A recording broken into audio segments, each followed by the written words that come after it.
Assalamualaikum warahmatullahi wabarakatuh. Perkenalkan, nama saya Rahmatul Ummah dengan NIM 060103250114. Di sini saya akan menjelaskan maksud dari terminologi hadis Nabi dari kelompok 1 yang menjelaskan tentang hadis, sunnah, khobar, dan juga asar. Hadis itu sendiri itu sebuah sesuatu yang disandarkan kepada Nabi Muhammad SAW, baik berupa perkataan atau qaul, perbuatan atau fi'il, penetapan atau takrir maupun sifat. Kemudian yaitu sunnah. Sunnah sendiri itu ialah jalan, kebiasaan atau tradisi Nabi Muhammad SAW yang meliputi ucapan, perbuatan, dan penetapannya atau takrir yang menjadi teladan dan pedoman hidup bagi umat Islam untuk mendapatkan pahala jika dilakukan, tanpa berdosa jika ditinggalkan.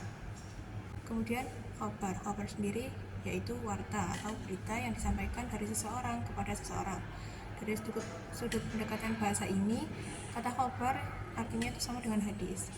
Bentuk jamak dari khobar itu akhbar, sedangkan secara istilah khobar sendiri itulah berita, baik yang datang dari Nabi, sahabat, ataupun berita dari tabi'in.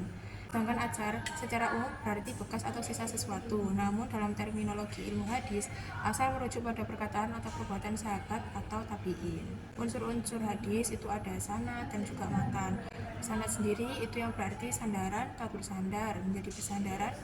Sedangkan menurut istilah, sanad sendiri dapat diartikan dengan berita atau informasi tentang jalan yang dilalui matan.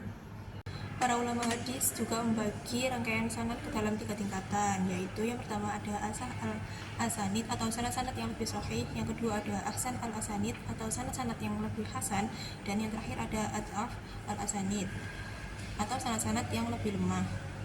Kaidah kesahihan sanad sebagaimana dijelaskan, maka suatu hadis yang dinyatakan sahih adalah hadis yang sanadnya itu bersambung. Seluruh perawi sanad itu bersifat adil, seluruh perawi bersifat cermat, sanad dan matan terhindar dari syadd atau kejanggalan, sanad terhindar dari juga cacat. Selanjutnya ada matan.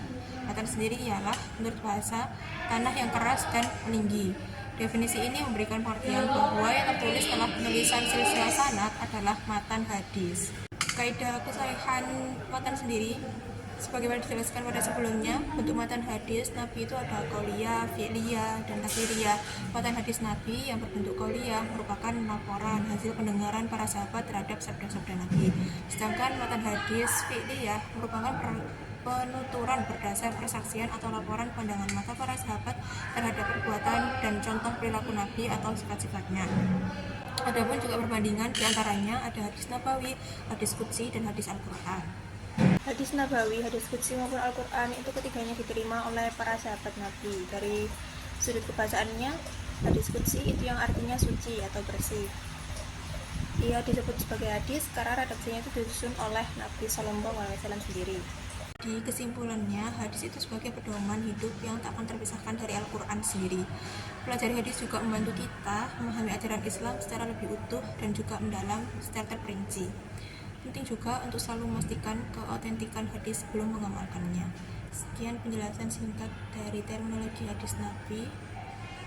Mungkin itu yang bisa saya sampaikan. Terima kasih. Wassalamualaikum warahmatullahi wabarakatuh.